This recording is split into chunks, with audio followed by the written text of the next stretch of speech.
Hey YouTube, it's Eric. In this video today, I'm going to be covering how there's a new show coming or a new series coming out on Netflix that is all about the life of Jesuit Pope Francis.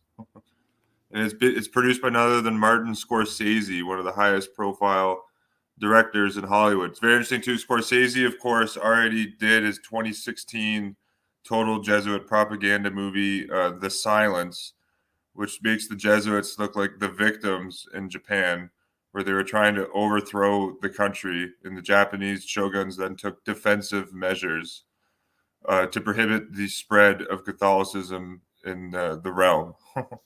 It's interesting that Scorsese is doing this, so I'm going to be going into that.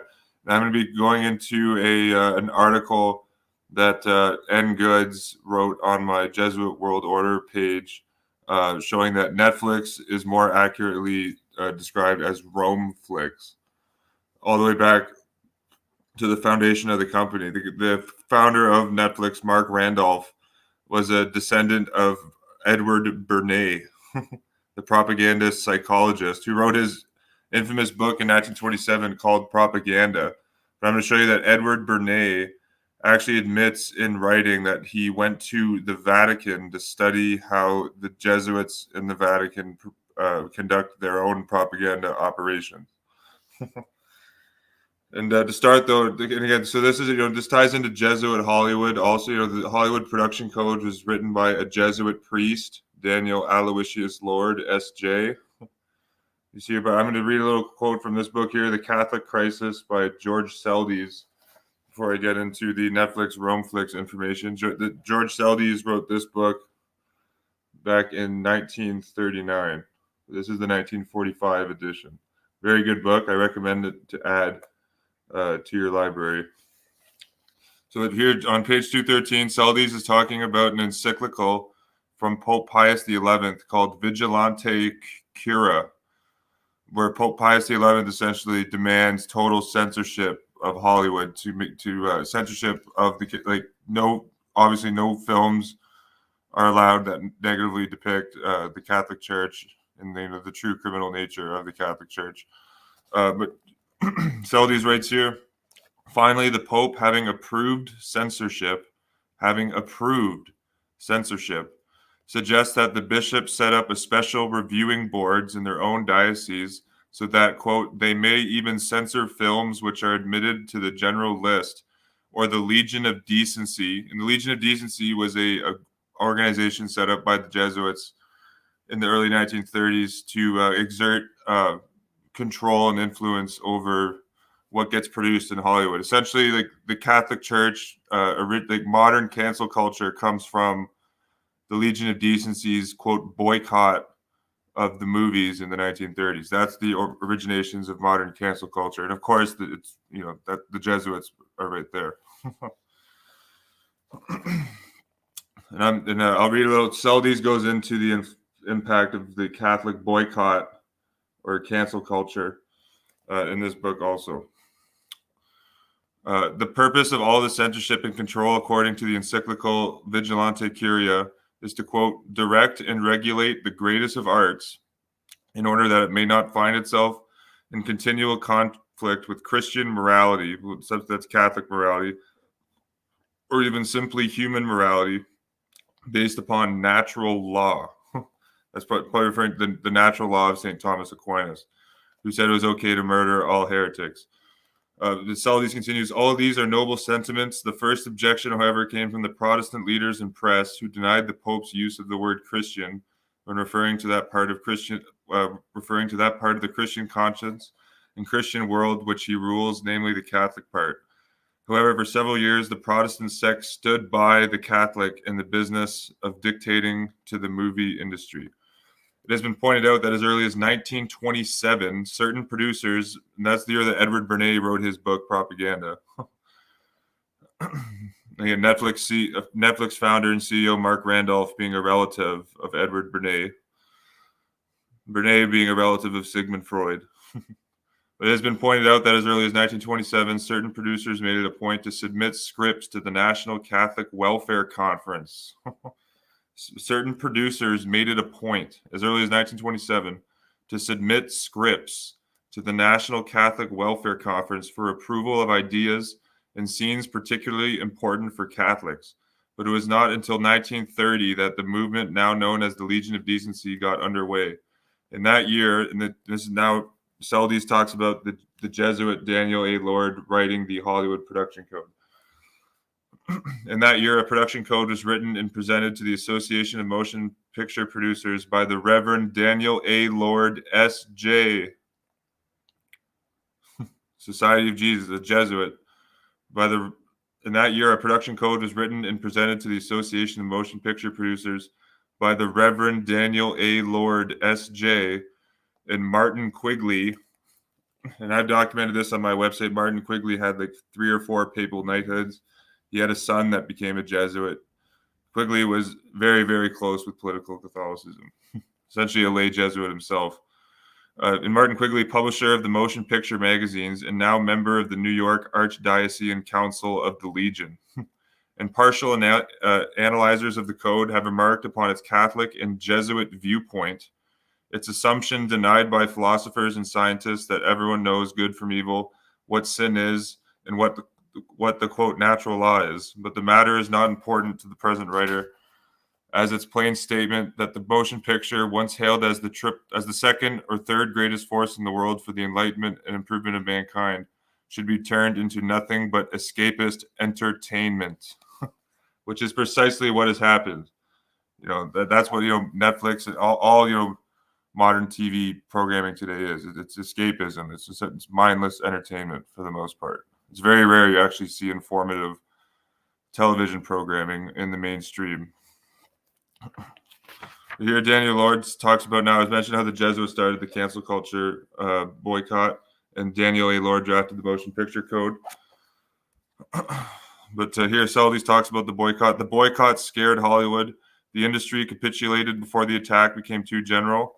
Tsar Will Hayes, and he was the head of the Motion Picture Association at this time. Will Hayes, I have his memoirs up on my archive.org account. Everyone should read those. Will Hayes was a total puppet of the Catholic Church and the Pope. He writes he met the Pope numerous times, and he writes about it in his memoirs. But Will Hayes was officially, I believe, an Episcopalian. The industry capitulated before the attack became too general. Tsar Will Hayes announced that the production code, a dead letter for many years, would become the moral guide. And on July 12, 1934, he appointed Joseph Ignatius Breen, a devout Catholic, double Jesuit educated, papal knight of St. Gregory, a Catholic sometimes called the Tsarwich, head of the production code administration. Breen and Quigley went into the conference with the Episcopal Committee and convinced Archbishop McNichols in the Legion that the future was now safe, and it was. 2 years later, just after Pope Pius XI had issued his famous movie encyclical, Will Hayes was able to report to him that the movies were now above criticism from the Legion, and to tell the press that he, Hayes, quote, found himself in accord with the Pope's views on the morals of modern movies, end quote.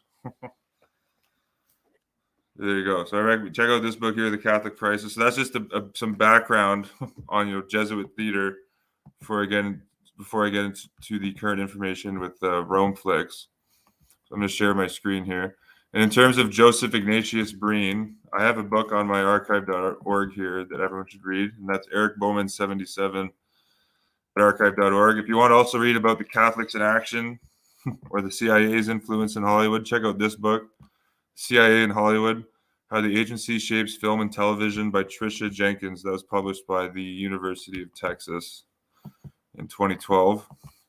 But I have a biography written on lay Jesuit Joseph I. Breen, who is the chairman and administrator of the Production Code Administration, the PCA, which enforced the Gestapo 1930s Hollywood Production Code drafted by Jesuit Daniel A. Lord on the various producers and directors in Hollywood. And this had an effect. Actually, I even put a video on my backup channel, Eric77 number 2, from the Catholic News Service, where they talk about how effective the Legion of Decency was in censoring and controlling Hollywood. Here's the book here, written by Thomas Doherty, Hollywood censor Joseph I. Breen. That's Joseph Ignatius Breen in the Production Code Administration. So I recommend you check that book out.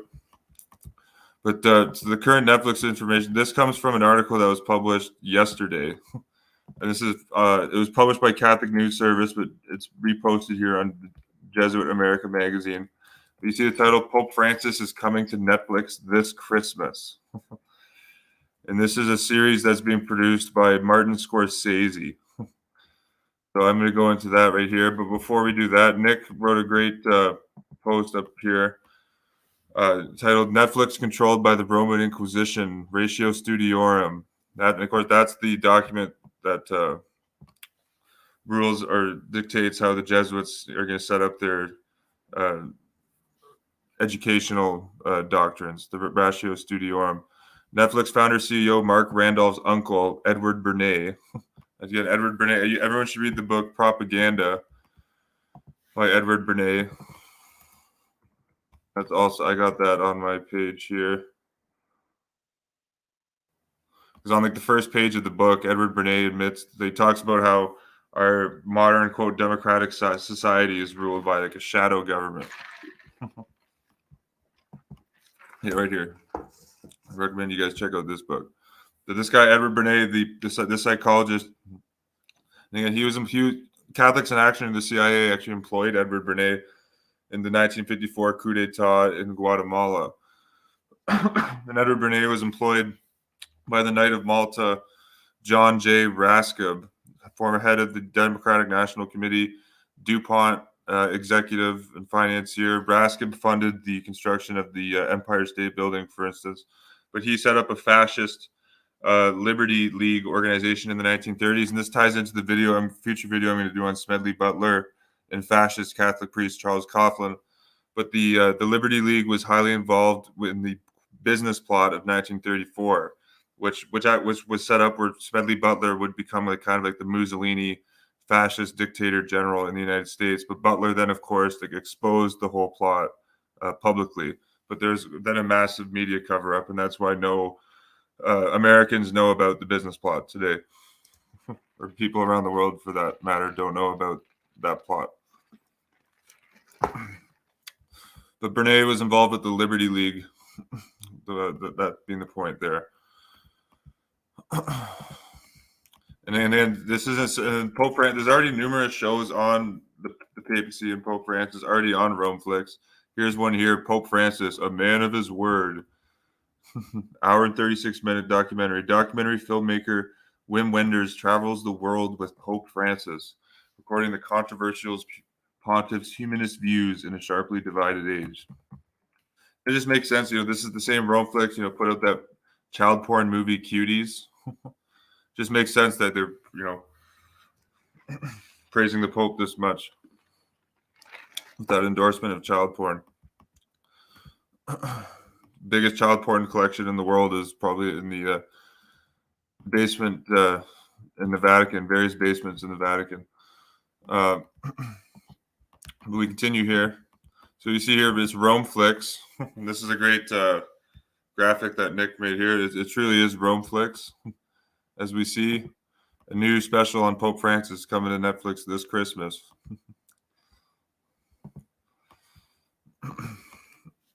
Now, the Netflix headquarters is located in Santa Clara, California. And Nick writes here, intuitively, this is, I think, absolutely the case.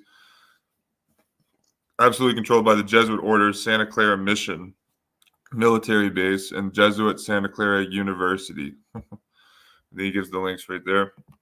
And then Nick writes, the founder, Nick Engoods. Everyone should subscribe to his YouTube channel if you haven't.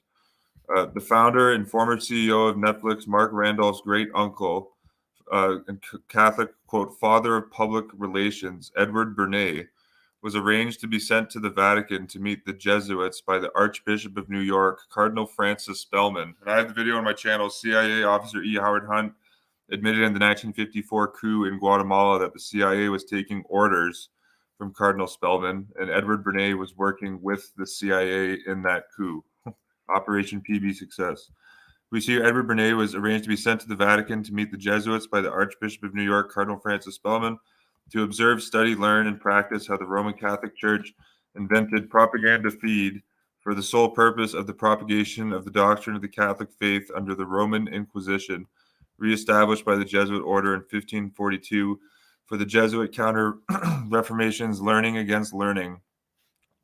To Jesuit Ratio Studiorum, the Noosphere, the Internet. Noosphere is a term but coined by Jesuit Teilhard de Chardin, the prophet of the New Age movement, and how the Jesuits conduct and perform it today. Then afterwards, Bernet had a private meeting with the Pope of the Third Reich, Pope Pius XII, who Jean-Claude Juncker, Jesuit-trained Jean-Claude Juncker, EU Commission President, said that the modern European Union took its form when it was blessed by Pope Pius XII, Hitler's Pope in Rome in the year 1957, the same year that Edward Bernays visited the Vatican to study their propaganda methods. Wow. So this comes from the book here, Edward Bernays, The Biography of an Idea, The Founding Principles of Public Relations. This is a quote from Edward Bernays himself. And again, Edward Bernays, the connection to Romeflix or Netflix. Netflix founder and CEO Mark Randolph is the great nephew of Bernays. Bernays was Mark Randolph's great uncle. This is a quote from Bernays here. In 1957, we visited Italy. We were received like VIPs. In Rome, I gained insights into propaganda. Wow. And again, this is coming from the guy that wrote like the classic book Propaganda on like this field of propaganda. Everyone should read that book. You know, it's very informative. We see here, we received like VIPs. In Rome, I gained insights into propaganda. This is Edward Bernays writing here. I had asked Cardinal Spellman in New York to arrange for me to see how the Vatican conducted its propaganda. The word itself stemmed from the church's College of Propaganda some 400 years ago. On the day of our arrival, Father Tuzek, representative to the Vatican of the National Catholic Welfare Council of the United States, telephoned us at the Grand Hotel. He had received instructions to help me. That of itself was evidence of efficient organization. Father Tuzek then arranged a lunch for us with the counselor of the Vatican. We drove with him through Roman suburbs plastered with signs urging Italians to vote communist. Communists then had about 30% of the vote and were the strongest single party in Italy. At lunch, our host, an Anglican Englishman, told us he had been for years a member of the British intelligence and foreign service. I was shown propaganda installations at the Vatican. Wow. Here we got Edward Bernays working with Jesuit operatives propagandizing Italians to vote for the Communist Party.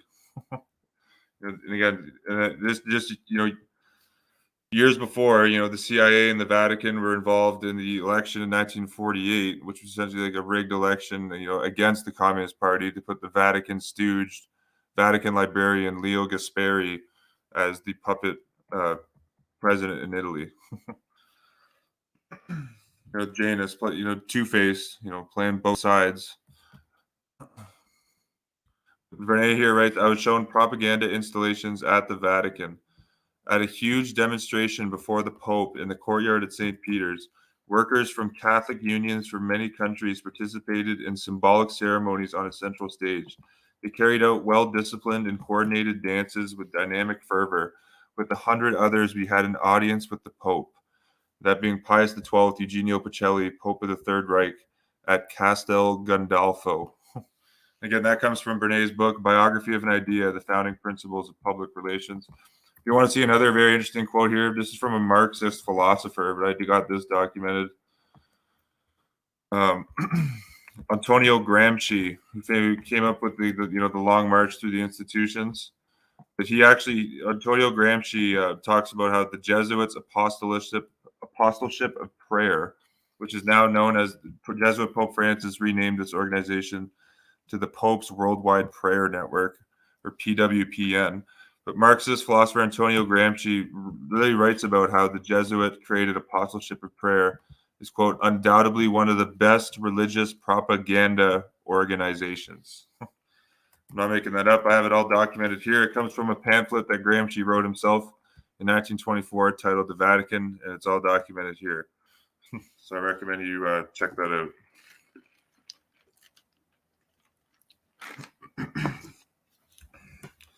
Just gonna check the live chat here. Thanks everyone for tuning in. Nice to see you all.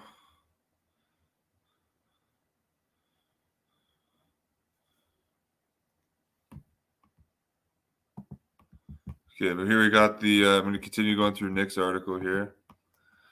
Nick then documents some of the current executives at Netflix, and you got the current. And you got the wife of the co-founder and former CEO Mark Randolph. Mark Randolph being great nephew of Edward Bernays. His wife Lorraine Kiernan Randolph. She was Catholic trained at the Jesuit-controlled Roman Catholic Society of St. Edmund's private St. Michael's College. That's also where General Joseph Dunford went to school, on top of going to Jesuit Boston College High School and Jesuit Georgetown. And of course, General Dunford now is on the board of directors at Lockheed Martin. Joined the board just 4 months after leaving his military post. We see here Lorraine Randolph, Catholic trained, also Jesuit created and controlled Roman Catholic Order of St. Ursula's private Ursuline Academy College Preparatory. And then you have the current chair the current chair of the Netflix Compensation Committee, Timothy Haley, 1998 to present, Jesuit trained at Santa Clara University. Nick even links his LinkedIn page here, and this is all documented on Netflix's website here. Where you got the bio information from.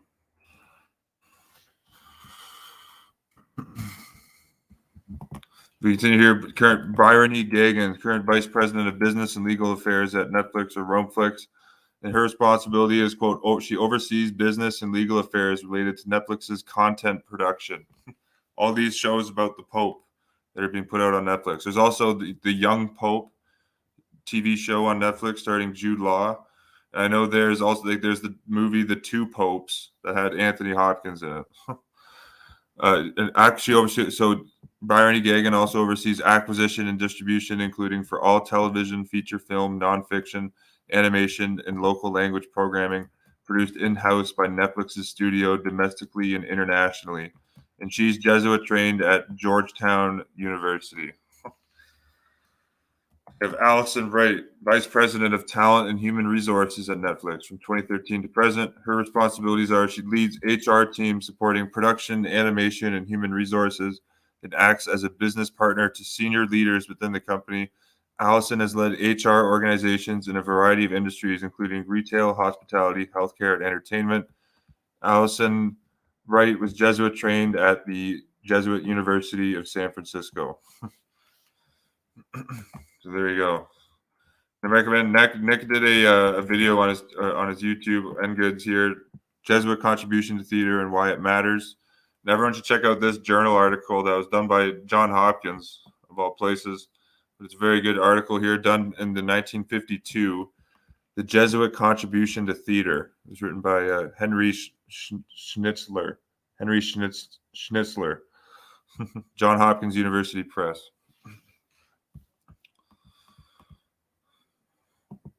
So this is the current article here, and it's very interesting that Jane Goodall, she's the quote scientist who's done a lot of research on chimpanzees, supposedly proving that we all evolved from chimps and apes, and she's a huge man-made climate change advocate, lockstep and barrel with the Pope. The Pope is the biggest advocate of the man-made climate change hoax.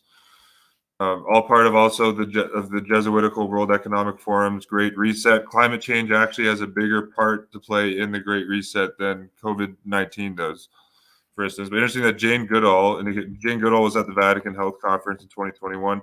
She has a big role to play in this new propaganda film coming out on Netflix also. We see here, we read Pope Francis, Martin Scorsese, the director, Jane Goodall, and a group of less famous, quote, over 70s talk to young filmmakers about love. Of course, Jesuit Pope Francis just came out and said that getting vaccinated is an act of love.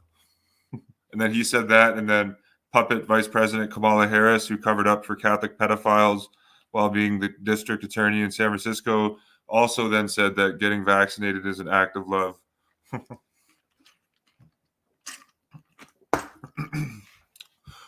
So that's in the first episode of a 4-part documentary available worldwide on Netflix on Christmas Day, or Roman Saturnalia. You're not making this up. The episode Love is part of the series, quote, Stories of a Generation, premiered at the Rome Film Festival on October 21st. The documentary is based on the, quote, Sharing the Wisdom of Time, one of Pope Francis's books, a book in which Pope Francis called for creating, quote, an alliance between young and old people by sharing their stories. Published by Chicago-based Loyola Press, that's from the Loyola University in Chicago. Everyone should look at the list of recipients of the Sword of Loyola Award, given out by Loyola University Chicago. The book featured an introduction by Pope Francis, the stories of 30 older people, and reflections by a handful of younger people on, quote, what I learned from an elder. There's the director, Simona Ercolani, director and producer of the Netflix series. And I found her Italian Wikipedia page here. She's the CEO, creative producer at Stand By Me, which is a, quote, independent, it's not more ecclesiastical controlled television and multimedia production company based in Rome.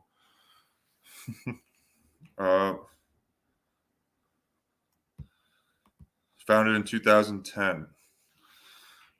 Specializes in the design and production of quote, original content for TV, institutions, companies, and their brands.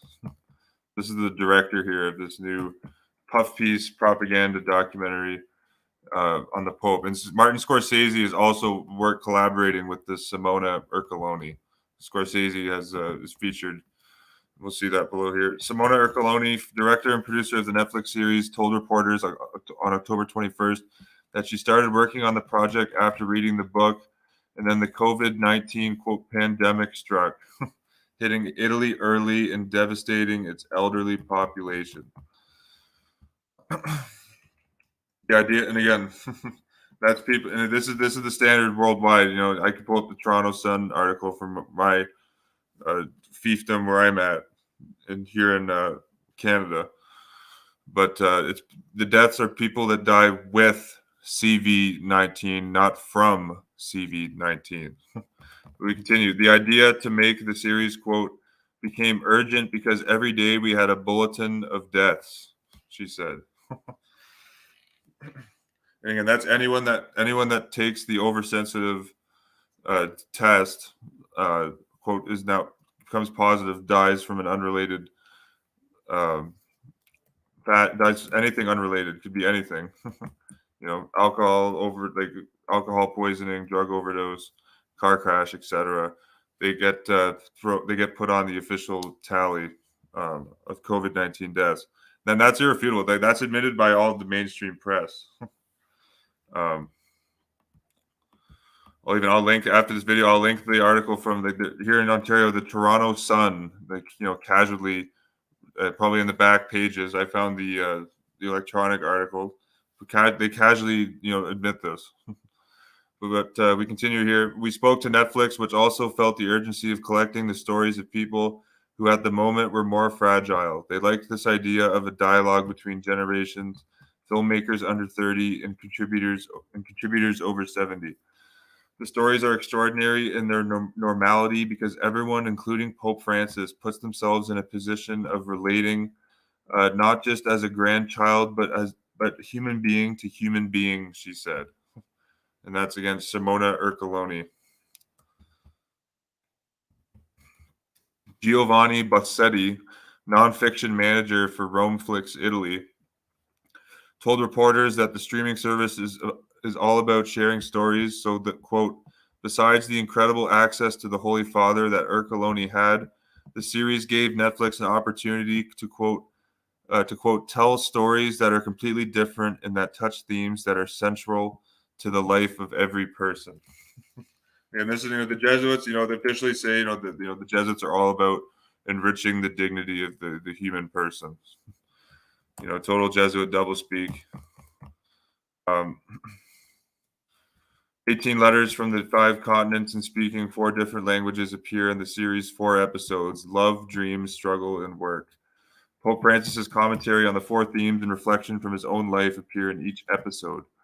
While the series is not didactic at all, Bassetti said the elders share important universal values with the young filmmakers in the viewing audience. Look at this here. For the Netflix series, Jesuit Father Antonio Sperato editor of La Civita Catholica, interviewed Pope Francis while young filmmakers interviewed the elders. Francisca Scorsese, 21, interviewed her father, the director and producer Martin Scorsese. Yeah, Scorsese. All you gotta do is watch the Scorsese's movie, The Silence, and he openly talks about Jesuit priests helped him make that movie, which makes perfect sense because it's a whitewashing of history. Here's your Jesuit Father Spadaro told reporters that Pope Francis agreed to participate in the series on the condition that he would not be, quote, the star of the project. Oh, how humble. But he would simply enter into the conversation like the other elders interviewed, quote, talking about himself and his personal experiences. This is what gets quote from Jesuit Father Spadaro. The stars are the people like the Pope refers to as the saints next door, he said. Quote, they are normal people who are the heroes of daily life. What is love, Father? Okay, so I'm not going to, this Pope Francis gives his answer on what love is. I'm not going to read that. These here speaking via Zoom, Jane Goodall, who I mentioned, the scientist, a big climate change fear porn advocate, and done a lot of work with chimpanzees.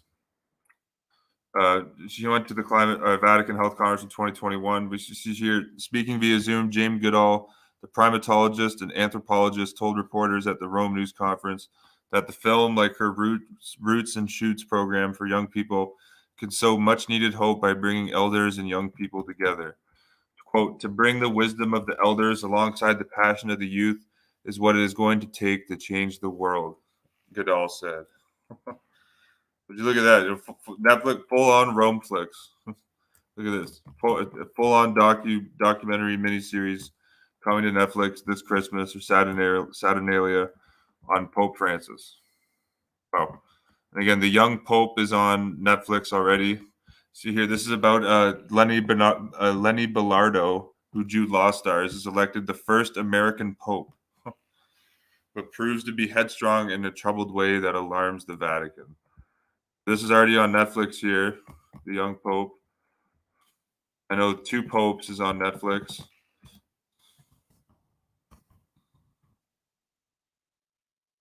Right here.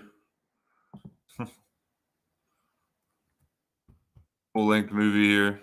Anthony Hopkins, Jonathan Pryce. Jonathan Pryce plays Jesuit Pope Francis. They even kind of look similar. Anthony Hopkins plays Benedict XVI. Again, a whitewashing of history.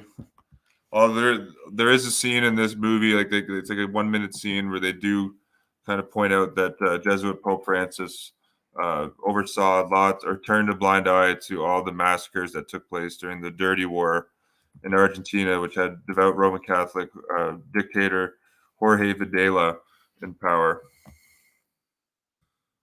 Yeah, and I mentioned already, there's already the Pope Francis, A Man of His Word on Netflix. Yeah, so this one coming up is Stories of a Generation. Yes, this is the one that's coming up that the article on America Magazine I just read is speaking of Stories of a Generation with Pope Francis. And there's another one, Call Me Francis. Did you see this? Wow. Look at all these propaganda documentary puff pieces on Pope Francis. Unbelievable. Here's another one here on Netflix.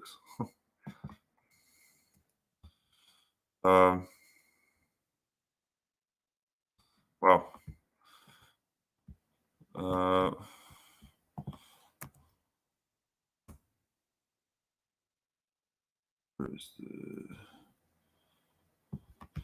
see if I can find that Toronto Sun article just quickly because I mentioned it.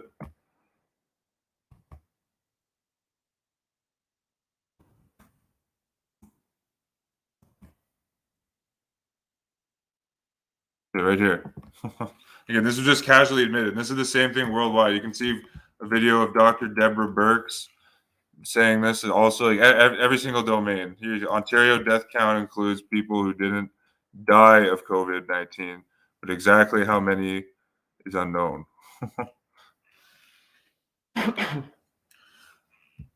Yeah, I think that's all for this one, YouTube. You see, Netflix is more accurately known as Romeflix. And and speaking on the quote, and again, I'm just going to read. You see, during the article, you see here that this film they said was delayed due to all the quote deaths in Italy, and I just show you that's very manipulated, statistical manipulation. But Netflix, right as the quote CV-19 pandemic was starting off, Romeflix actually put out a movie called, or a film or series called Pandemic. And Bill Gates is like the hero of this series. Look at this pandemic. This was early 2020, right when all this shit was starting. Romeflix put out this Pandemic: How to Prevent an Outbreak. In this docuseries, meet the heroes on the front lines of the battle against influenza and learn about how their efforts will stop the next global outbreak. Wow. Wow. Of course, want to see some if you want to see some evidence for Bill Gates, here's a photo of him with Leo O'Donovan, Joe Biden's personal Jesuit who did his invocation January 20th, 2021, at his swearing-in ceremony at the White House. There he is with Bill Gates in 95. Just right before Leo O'Donovan joined the board at Disney. Look at that. Of course, the Bill and Melinda Gates Foundation has granted over $250 million to the Jesuits through their grants. All documented right here. You can see this all from the Gates Foundation website. These are the grants to Jesuit Seattle University. Here, 32 million. Lots of grants to Jesuit Georgetown, of course, 79 million. All documented here. You see the point. Lengthy post, all well documented. Loyola University Chicago, 4 million. Loyola Marymount University, 3 million. Jesuit Marquette University, 2.5 million. Jesuit St. Louis University, 2.9 million.